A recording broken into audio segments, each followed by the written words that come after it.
I am a 28 years old female. And I do babysitting on the weekends to make extra cash.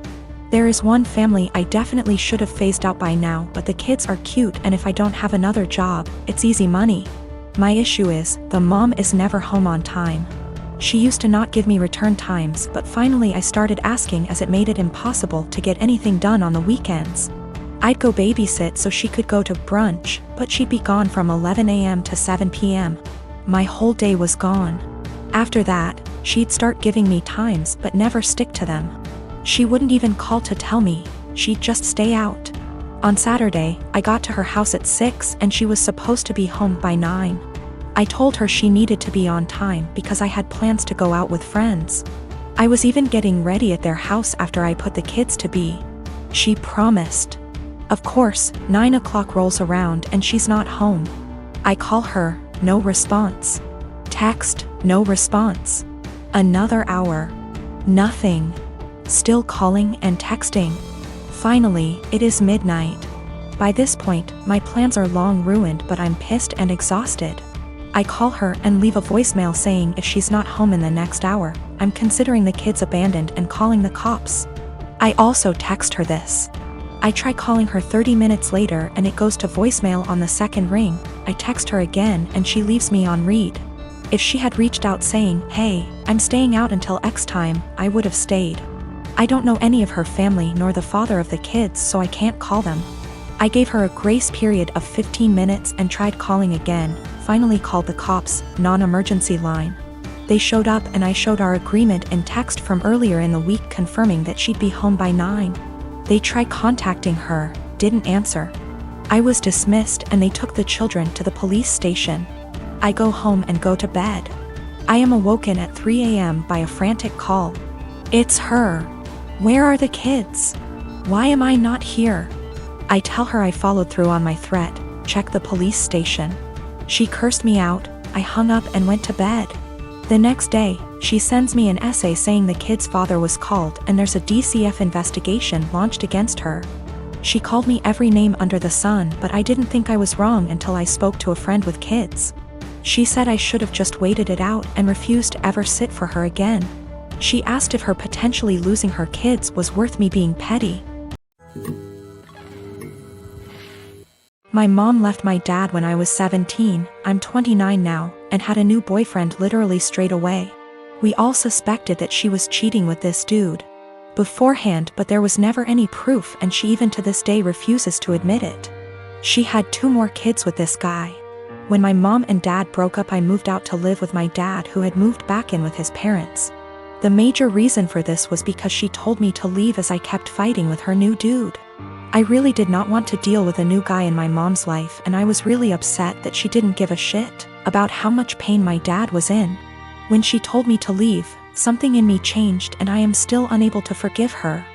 That solidified BC. My 14-year-old sister stayed with my mom for a year and then begged to come and live with my dad because she hated it so much at my mom's place.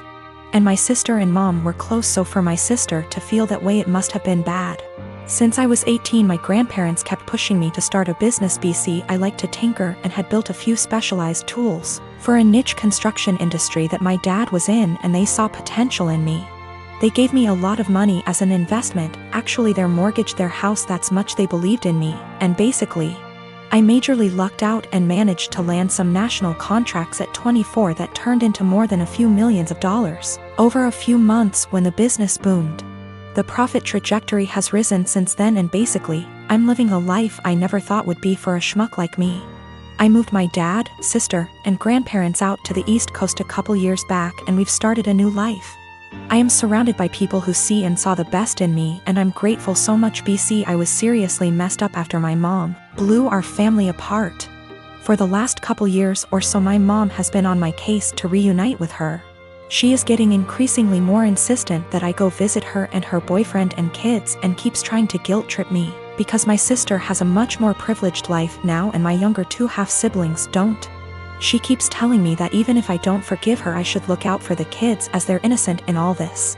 She made her bed and she can lay in it, but the guilt eats me alive sometimes.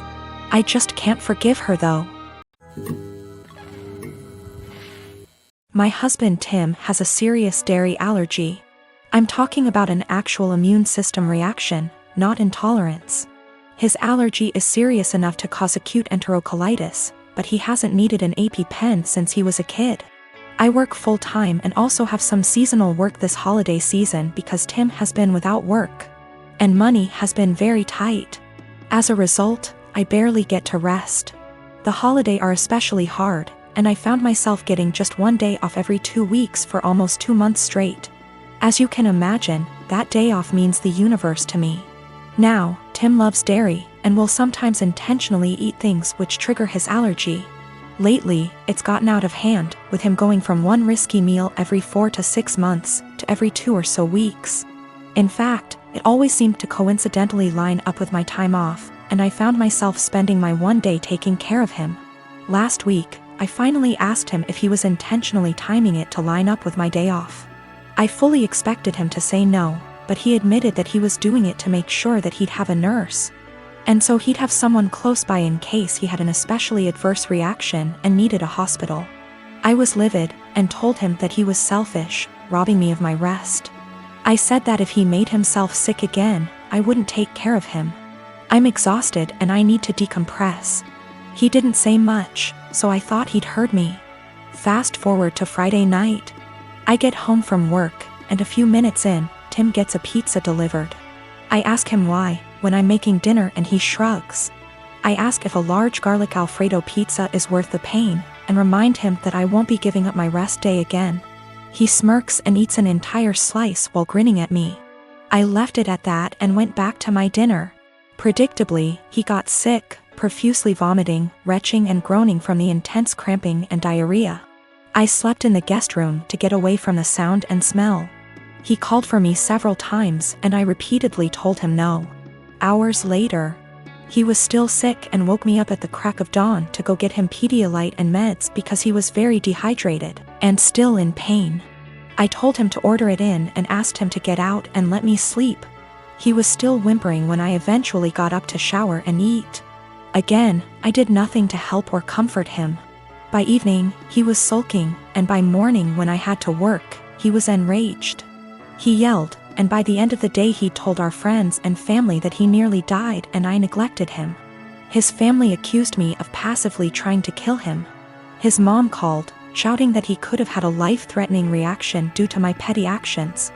And that I'm a shit wife for not minding his health.